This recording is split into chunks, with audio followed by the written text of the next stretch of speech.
Diabetes ह्या आजाराबद्दल लोकांच्या मनामध्ये प्रचंड मोठ्या प्रमाणामध्ये गैरसमजुती झालेल्या आहेत.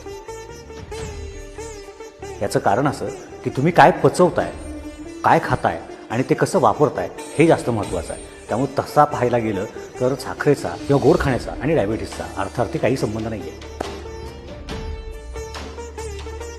असं काही नाही आहे. Hari and worry is the main cause of diabetes. चिंता आणि गडबड ह्या दोन गोष्टी ज्यांच्या मागे आहेत ना, त्या सगळ्यांना डायबिटीस होऊ शकतो किंवा होण्याचे चान्सेस वाढतात. हेरिडिटीने सुद्धा त्या होऊ शकतात. म्हणजे ह्याचाच अर्थ असा की सडपातळ माणसांना सुद्धा डायबिटीस होऊ शकतो. अजिबात नाही. उलट तुमची शुगर जर कमी झाली तर तुम्ही चक्कर येऊन पडताल. शुगरची जी लेवल ठरलेली आहे 100 ते 140च्या दरम्यान, त्याच रेंजमध्ये ही शुगर असली पाहिजे. कोणतेही गैरसमज बाळगू नका.